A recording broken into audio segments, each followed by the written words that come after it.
Good afternoon, everyone. Oh, a little better than that. Let's pretend we're on the Today Show. Woo!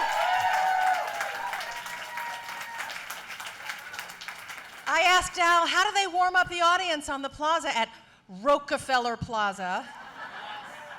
And he said, I don't know, they have producers to do that. So let's just get a round of applause, get your juices flowing. We've got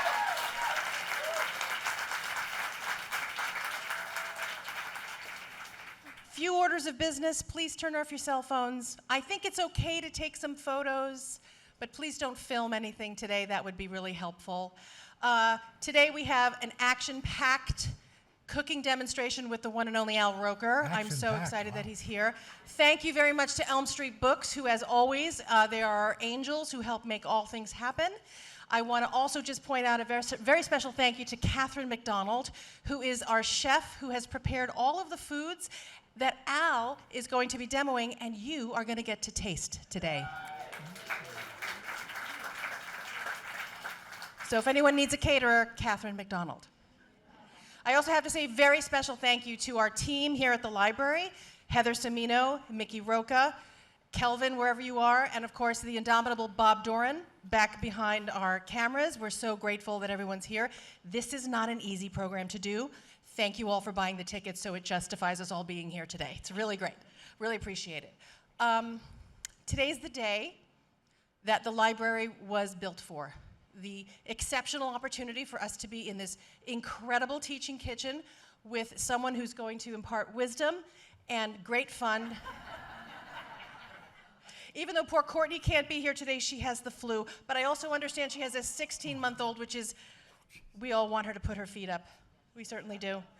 And what can we say about Al Roker? He is our Emmy-award winning, world's most famous weatherman.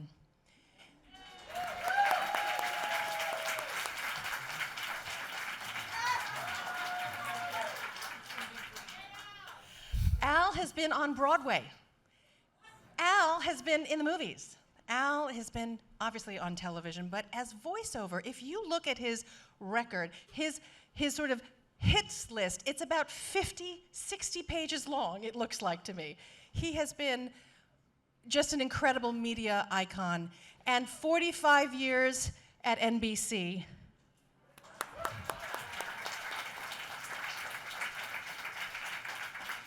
This is not his first cooking book rodeo. He has written other cookbooks. Help me, barbecue. The Big Bad Book of Barbecue. Recommend and that. And the Hassle-Free Holiday Cookbook. Yes. Yeah, so if you don't have those on That your was shelves. about 30 years ago. That's okay. Yeah.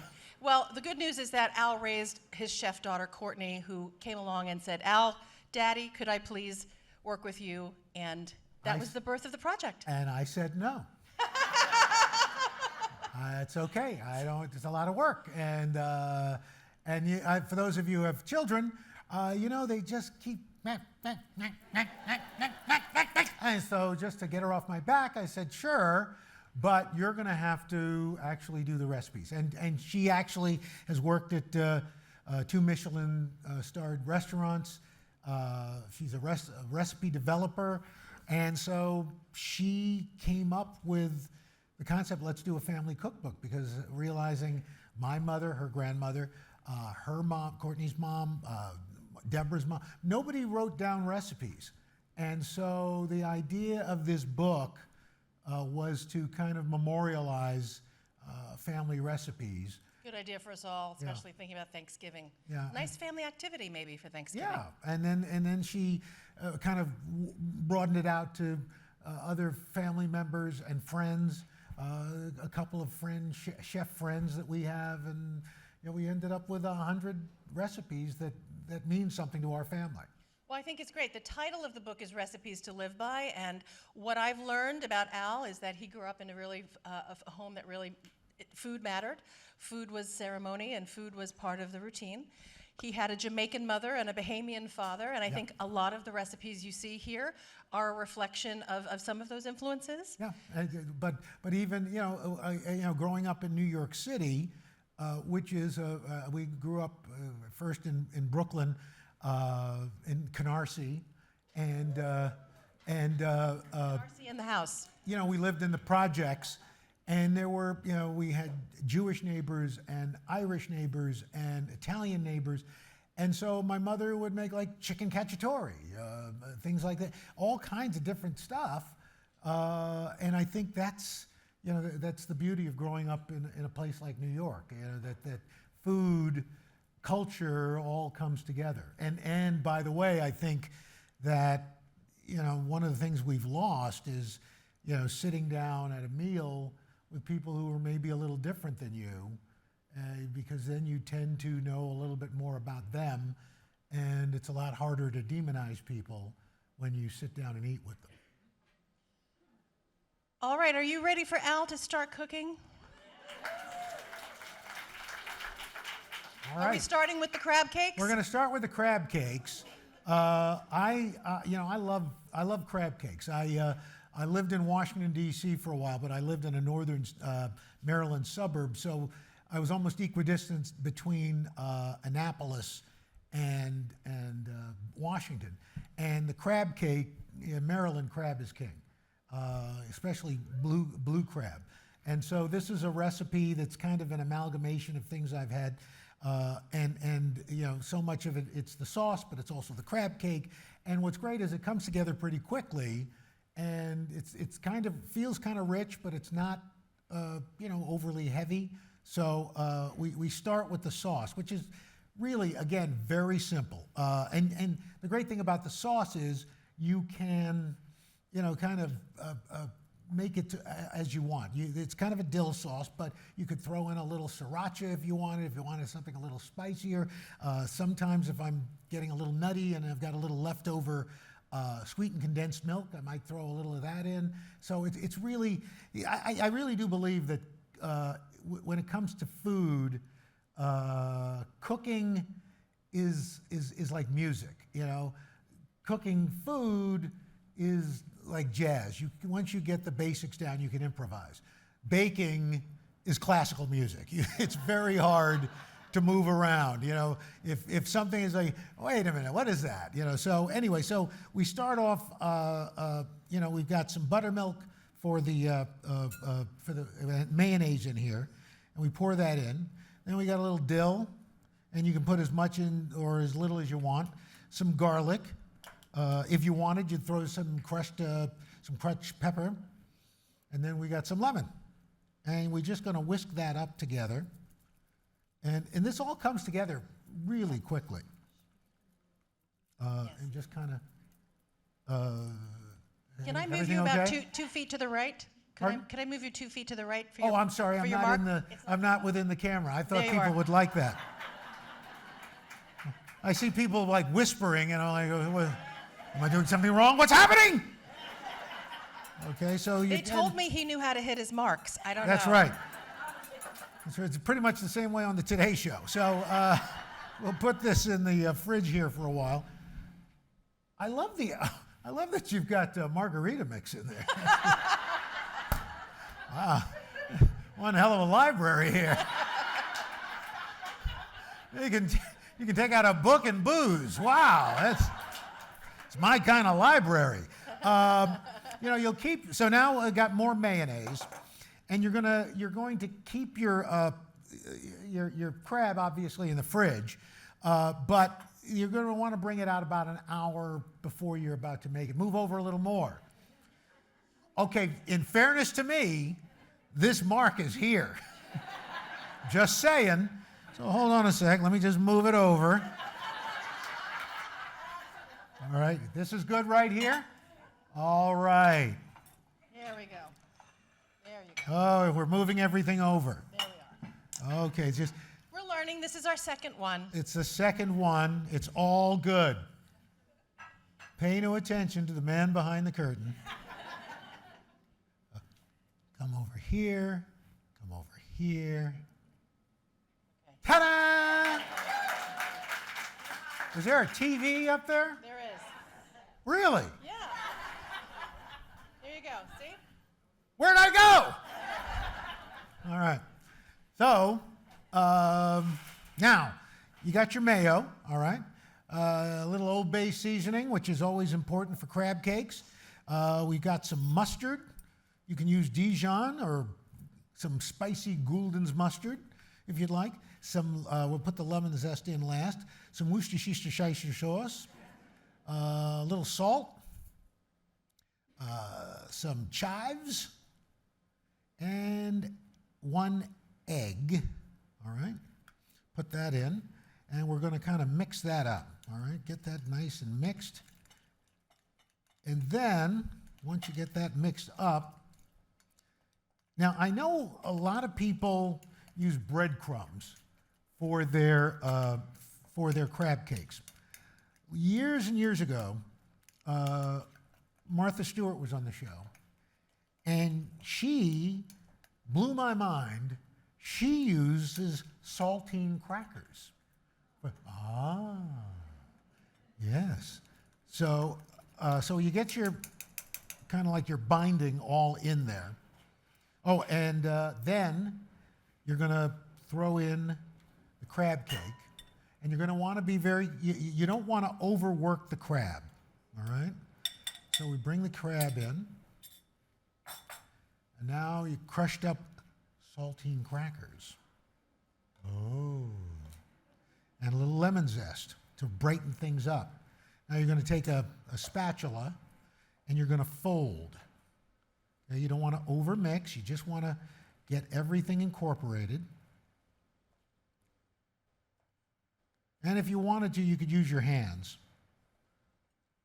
But So is that like a La Nina circular motion there, Al? Like, What? is that like a La Nina? it's like a La Nina. Okay. I like you, Ellen, Hughes, getting a weather thing in there. Yeah. It actually made no sense, but but it's okay. I give you an A for effort. That was fantastic. And I apologize because Ellen's mother is right over there. Hi, Mom. Good to see you. Proud woman of Canarsie. That's right. And okay, so now we've got it mixed. All right. Now what we're going to do is now I like to portion them out. You know, listen, you can make them whatever size you want, but oh, thank you, Catherine. I like to use a half cup kind of thing, and you just kind of put that in. Just pack it in a little bit. All right, and then boom, ta-da! Oh, pretty shape. Pretty nice. All right. And then you're going to pack that in a little more again. And then on the plate, and boom. Ta-da! There you go. Can you see that? Now you're going to refrigerate these for just a little bit so that they stay solid. And then, oh my gosh, they're already cooled. Unbelievable. Now, here we go. Let's see if I can get the induction. Nothing up my sleeve. Hey, Rocky, watch me pull a rabbit out of my hat. Okay, I got to unlock it first.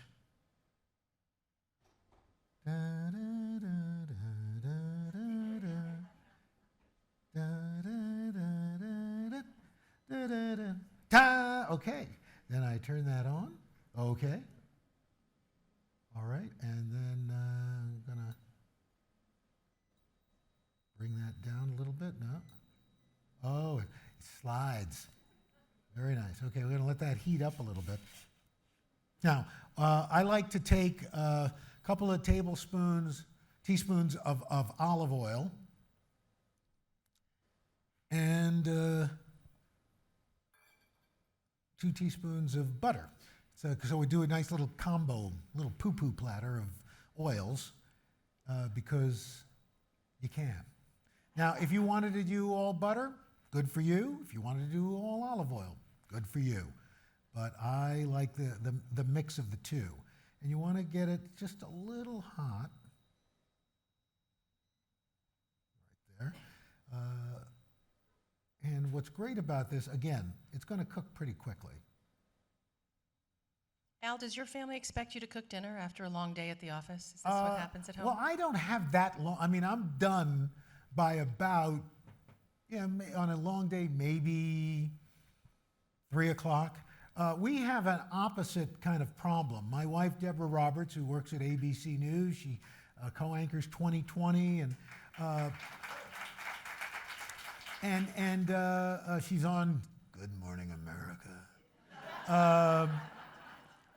But she does such a terrific job. One of the problems is, if you've seen her, she's in great shape, the whole night. Food is kind of optional for her, so that she sometimes. This is a problem I've never had. She forgets to eat lunch. What the hell is that? So when she forgets to eat lunch, she comes home hangry. The problem is she doesn't tell me exactly when she's coming home. I'm one of the people, I like to cook, and when I cook it, I put it in front of you. So I wait till she gets home. And then she's like, "Where's dinner?" Well, you know what? I'm not the amazing Kreskin. I didn't know when you're coming home. So that's when that's really the biggest fights we have is about, what was the question again? I forgot. How long does it take to cook the crab cake? Very quickly, as you'll see, which is why I like to have the crab cake ready to go. So now we've got and you're just basically gonna put them in. We got some sizzle. Do we have and you sizzle? get a little sizzle. Excellent. Got the sizzle going. And it's great. It's going to be like 3 to 5, depending on the thickness of the crab cake, 3 to 5 minutes on each side. They get nice and brown. And then you've got your dill sauce, which we have in here. In here. In here. Get that ready. Oh, that smells good. Can you smell that? Really, is it wafting yet? We should have a blower going this direction. That's right. You need a thing like the Auntie Annie's in the airport, or Cinnabon. Oh, Cinnabon. Blowing out that sweet, sweet cinnamon. By the way, in the cookbook, talk about family. My dad was a bus driver for most of my childhood. He eventually moved into management at the MTA, but when I was about 12, he got into baking bread, like yeast rolls, things like that. And then he started moving into cinnamon rolls. Ooh. And he would make them like for the holidays. And so one of the things I do to continue that tradition is I make the cinnamon rolls that are in the book. I make them on Christmas Eve, and before they proof the second time, I put them in the fridge. And then when we get up the next morning, I take them out before everybody gets up, let them rise, and then as we're opening presents, I slam them in the oven. And then we have hot cinnamon rolls for breakfast.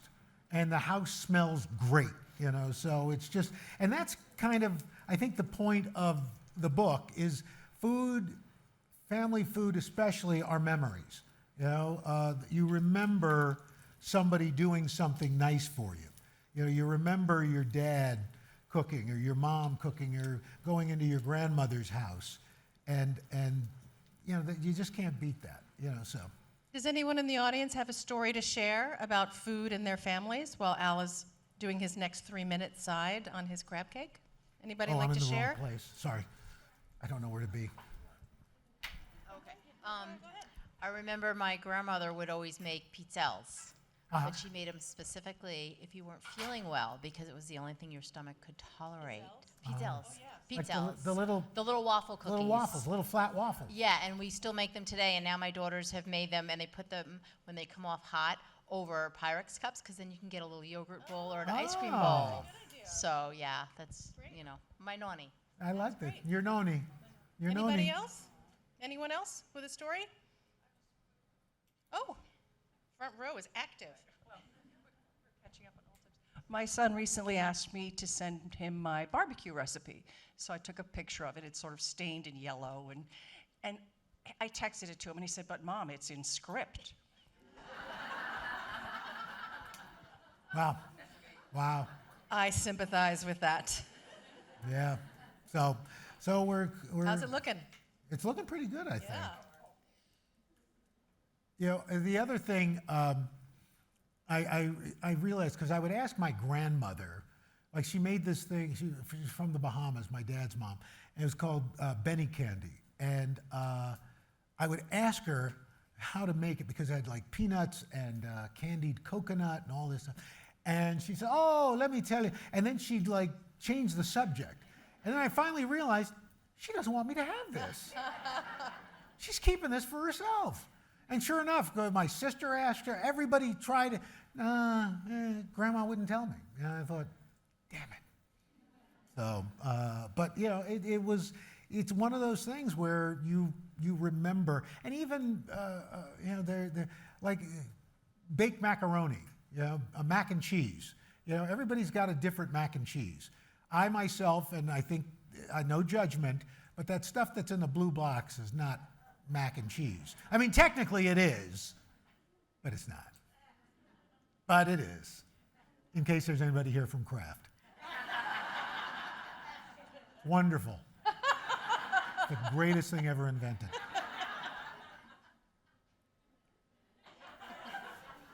All right, let's see here. All right, oh yeah, baby. Just let that finish up. There you go. All right. And there. There we go. That looks Thank great. you. Wow. Turn that off. Beautiful. And a little dollop of dill sauce. Oh, I guess I'm supposed to be over here. You're good. You're good. Okay. There it is. So, There we are. ta-da! Thank you. Now, how long was that? I don't know, like 15 minutes maybe? Yeah, that was pretty Yeah, short. start That to was about finish, 15. yeah. Would you like to try it? I'm going to try it.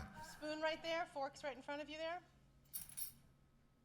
We put a little lemon on the ones that we did for everyone here. Oh. Oh, thank you.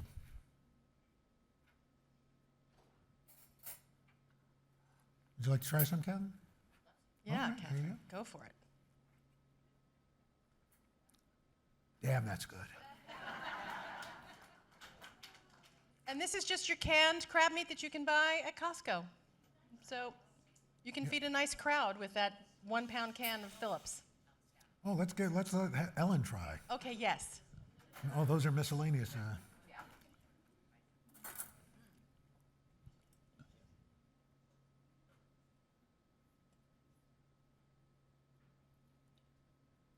So rich. Wonderful. Sorry, we're torturing you now. Maybe There you we go. should serve the food. All right, now, We're moving on to dessert. We're we're moving moving on to on to bread dessert. pudding. All righty? But we won't let you wait for the crab cake. It has both the crab cake and the wonderful dessert on the plate, so enjoy both.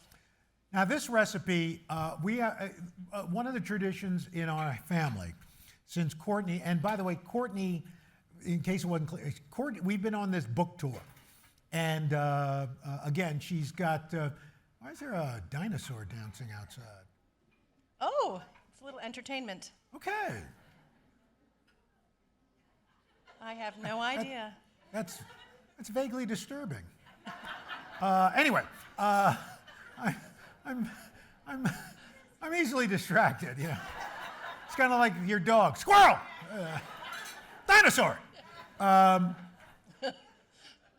Where was I? Oh, so Courtney and I have been on this tour, and Daddy knows a thing or two. So I'm very much, and please take it as, I tend to, when we're signing, I on a regular basis kind of Purell, no offense, but you know, just to be on the safe side it's for your protection in mind. Courtney was like shaking hands, not Purelling, and she's hugging people, and now she's home with the flu. I'm like, oh, what a surprise. Oh, wow, how about that? Look at that. The old man does know something. Am I laughing at my child? Yes. Because how many times did your children laugh at you?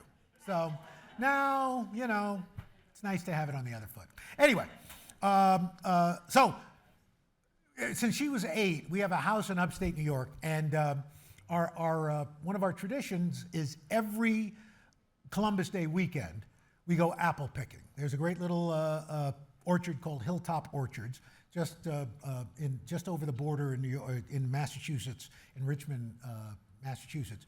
And yes, the apple picking is great. It's fine, great. But the best part of it is they've got a thing outside where they're making hot apple cider donuts. Yeah. I mean, it's like the dessert version of White Castles, you know? They're hot, they're greasy, they're coated in cinnamon sugar.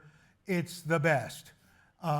You pound down about 4 of those, and then you can't get off the couch. It's, and of course, your eyes are always bigger than your stomach, as my mom used to say. So you get 2 or 3 dozen, which just seems like a normal amount for 3 people. Even as our family grew, we would end up getting like 2 dozen a person. It was ridiculous.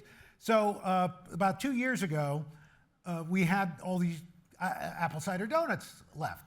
And I said to Courtney, I said, okay, hotshot recipe developer, what could you make out of this? And the next morning I come down, I smell this wonderful aroma. She made apple cider bread pudding, apple cider donut bread pudding out of the leftover donuts. And so I'm going to make that for you now. A murmur grows up from the crowd. I like that. Oh, I got to go this way now. Okay.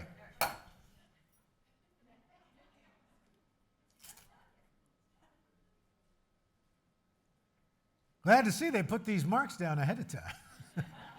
They're working out pretty darn good. We're working on it. That's okay. It's a work in progress. I'm happy to be part of the evolution of your broadcast.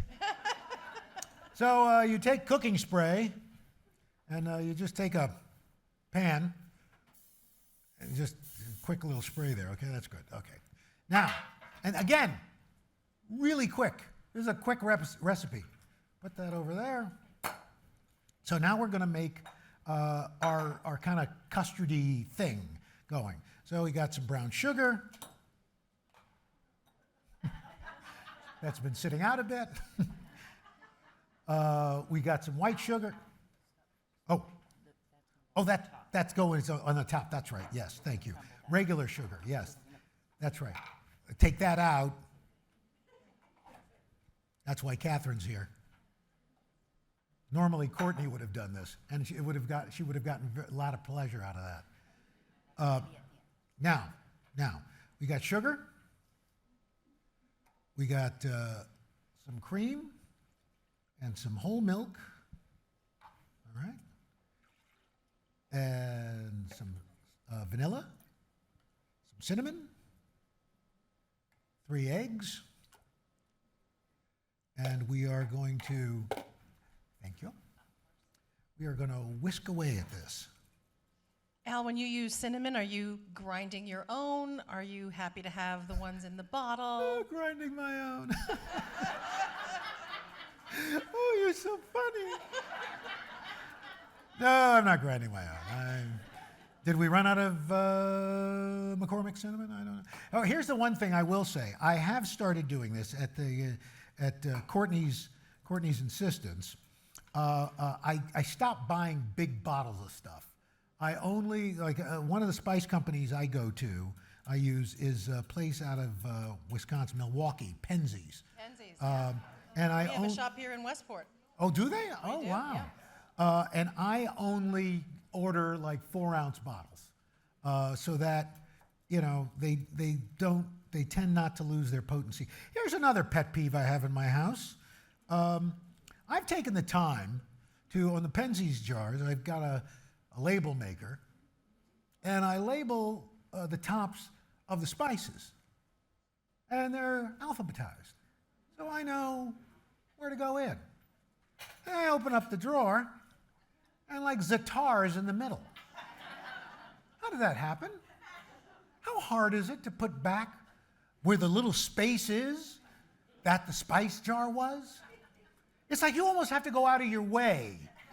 You've moved something else around I need therapy. You know what? That sounds like a chef with a speed rack idea. You know? Yeah. Somebody's come in and said, I need to do it and reach for that without looking. Yeah. Right? So it's Courtney's fault. Yeah, well, but it makes life easier, when you're just, instead of hunting around, here's crushed pepper, and in fact, they thought, well, it should be under C. No, it's red pepper. I'm sorry. Anyway, now, you're going to take your donuts. Are they better a day old? Oh, 2 days old, 3 days old. That's great. Yeah, it's, luckily my son Nick, my 22-year-old son Nick, isn't home. If Nick is home, there are no leftover donuts. So it's great. For those of you who have teenage boys at home, one of the greatest moments in the world is when they come home and they walk in and they just stand in front of the open fridge. And I like, dude, nothing's reappearing. What's in there is in there. Just pick something. Anyway. Now, you're going to take your donuts and you're going to cut them like in, bless you, just in smaller wedges, all right? And it's pretty simple. Now, these are glazed. If they're not glazed, it's okay because like the cinnamon sugar ones have sugar on them, so they've already got a fair amount of sweetness to them. So it's like 2 inches by 2 inches for people who can't see you. Yeah, something like outside that. the mark? 2 inches. Make sure you get out your ruler, because on this, listen. If it's a little off, it's okay. You just want enough surface so that it absorbs as much of this as possible. Okay, Al, who was your favorite chef that you've had on the Today Show? You think I'm going to answer that? There are people here. And I say something, and then there's someone who's in your top 10. Top 10. Well, I think Marcus Samuelson, Ina Garten, Matt Abdu, the barbecue guy, Elizabeth Heiskell, Alexander Smalls. I mean, there's just, they're all great. I mean, they really are. We just had a great, we just been very fortunate that Emerald, old school, God bless him, the late, great Paul Prudhomme was just the best, I never got to meet Julia Child, that was one of them. Somebody you just had, Lydia Bastianich. Excuse me, oh, sorry. And so now you're going to put these in here. We got a runner. All right. Now you've got your donuts, and you give this another zhuzh because you want to make sure the cinnamon is. All right. And then you're going to pour it. Let me make sure the bottom is all covered. All right. And then we pour it in.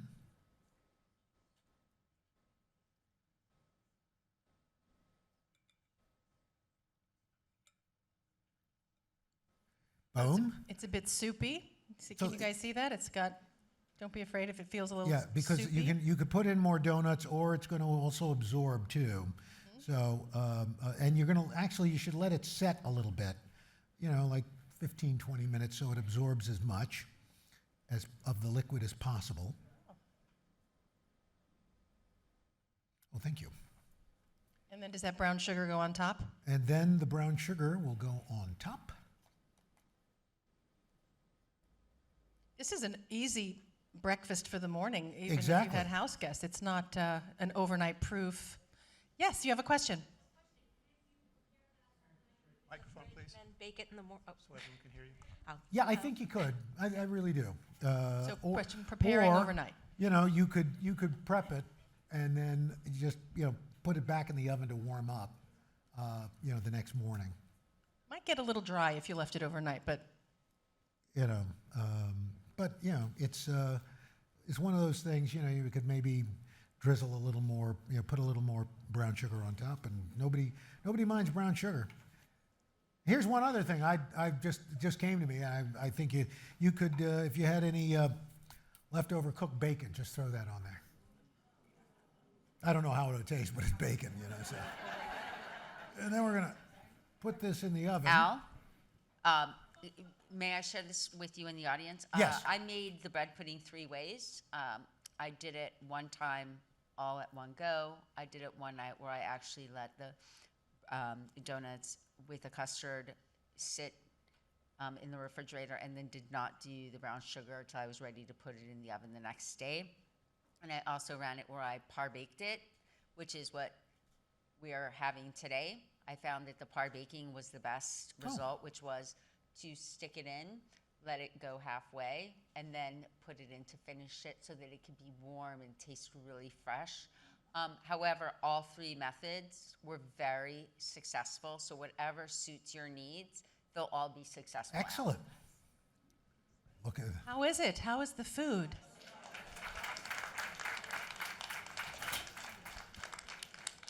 Thank you, Catherine, for that. Thank you. Who's And having then- crab cakes for dinner? Raise your hand.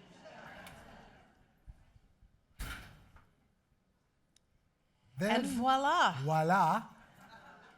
And now, the piece de resistance, little confectioner's sugar on top.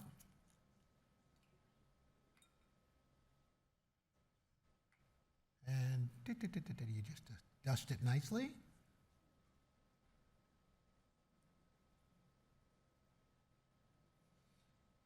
And there you have it. Leftover apple cider donut bread pudding.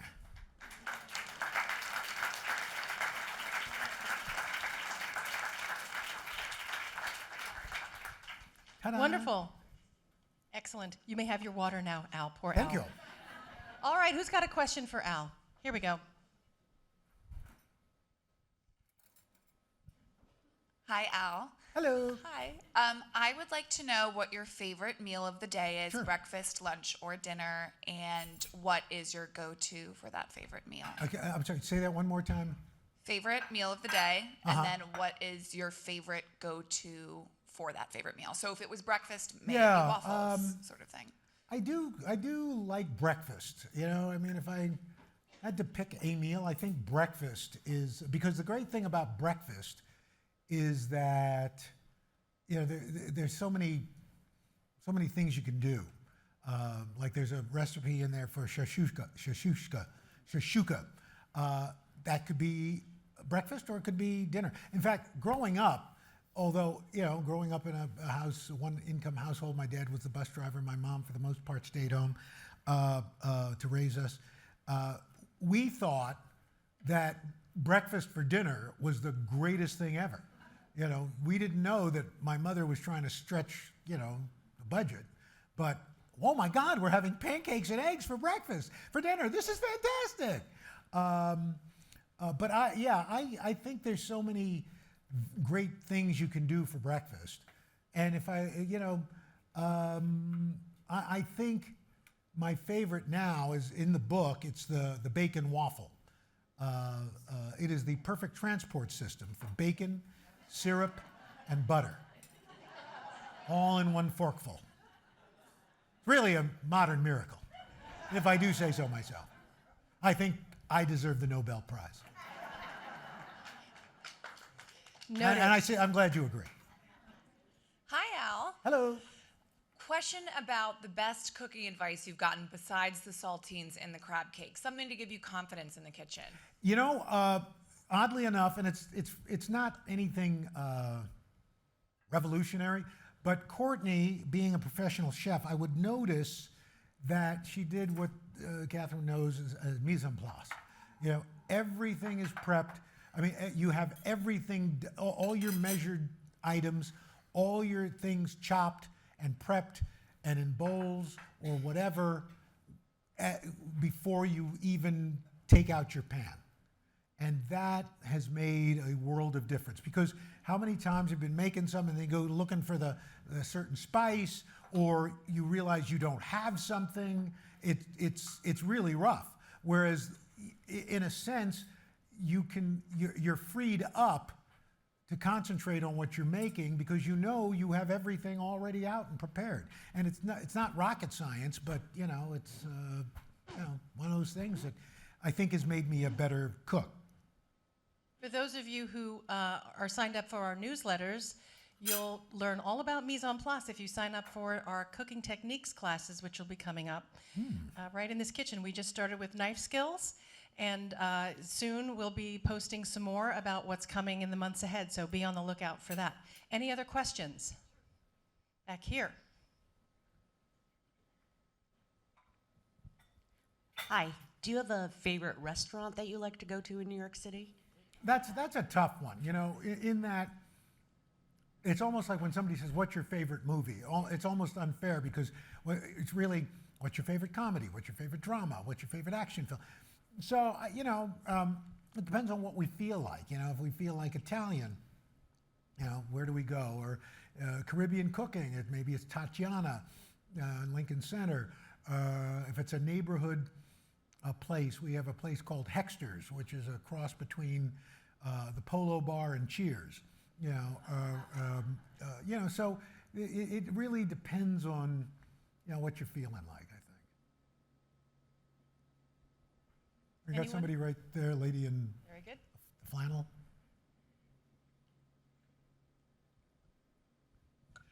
Okay, that was an amazing dinner. Thank you. Oh, thank you.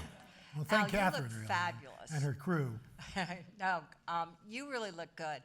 Have any of your recipes changed dietary-wise or health-wise as you've developed your cooking techniques? Are there certain things that you now either add or avoid, or because you look terrific? Thank you. The only thing I avoid are truffles. I hate truffles. They smell like feet.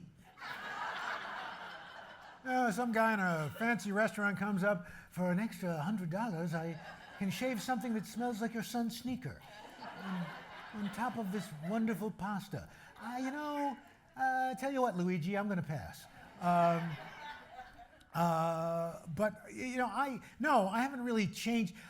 What I've changed is my daughter Leela, our middle girl, has lived in Paris now for 7 years, and so we go over and visit her. And what I've realized is, the French eat really well. They don't eat a lot, and it's kind of like the portion size.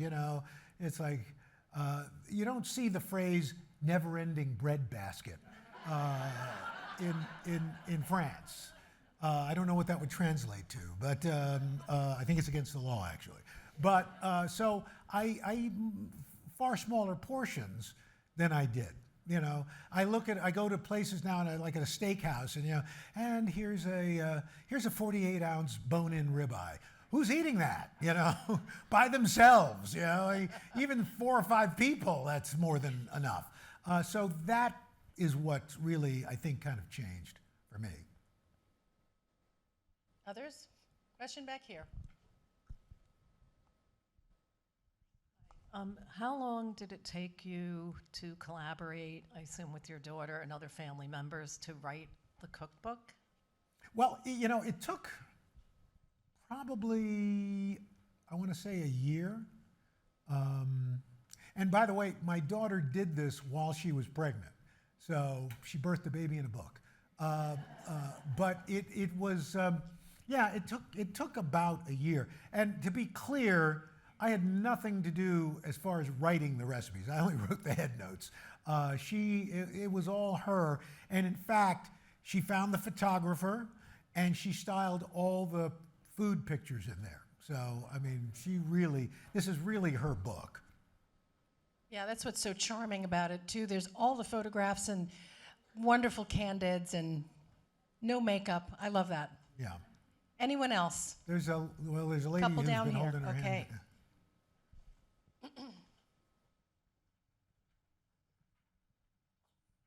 So when you were raising your children, were you actively in the kitchen cooking with them? Were some of them more engaged in the cooking, obviously Courtney, or were some of them more receptive to, I'll just be the taste tester? Because Yeah, we had a lot of kids, and so I know. They were, and even Courtney wasn't so much like an active cook or sous chef when I was cooking when they were younger. They just were there, very much like I was with my mother. I mean, I would remember coming home from school and sitting at the kitchen table, doing homework and asking my mother questions, and she's making dinner, and it was just kind of osmosis. And so I think, and Leela's a good cook, and even Nick's got a couple of recipes in there. He likes scrambled eggs and grilled cheese sandwiches, things like that. So yeah, they weren't big, helpers, but they liked being there. And although they did miss, my mother would say something every time that would just infuriate me. We would we always had to wash dishes, and it was a final. It was like, Mom, why don't we get a dishwasher? She goes, I've got 6 of them. Aren't you funny? Al, is it true that Jerry Seinfeld was your college mate? Yes, I went to the State University of New York at Oswego, majored in radio and TV, and there was a TV performance class. Jerry was in that class with me. After my first on-camera performance, my department chairman said, Roker, you've got the perfect face for radio. It's a true story. But he's also the guy that put me up for my first job doing weekend weather in Syracuse, New York. So, Did you ever cook for Jerry? I never cooked for Jerry. Well. Never, But if I had, it would have been real and it would have been spectacular.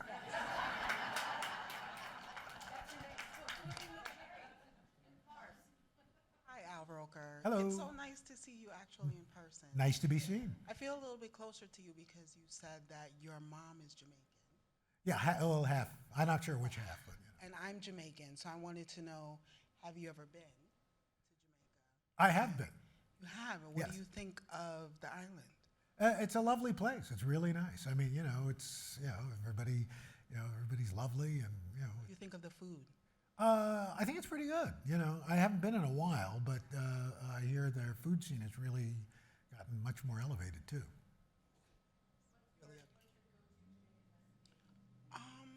Rice and peas, and probably oxtail or curry chicken. Well, by the way, there's a recipe for my mother's oxtail stew and dumplings in there, and my mother called it peas and rice.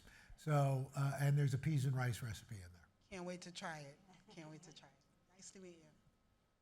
All right, well, I know there's 120 people in this room who all want you to sign their books, and if they're lucky, you'll get a little cartoon in yours, as I did in mine. Because Al Roker wanted to be a cartoonist before he became a weatherman. I did. In fact, So- the signature I have now is the same signature I had at 16 because I was practicing my cartoonist signature because every cartoonist has to sign. So that's it's pretty, which means I'm pretty much Arrested Development at 16. Well, lucky to see that you managed to make a success of your life, Yes, Al. barely. Thank you so much for being with us today. Thank you.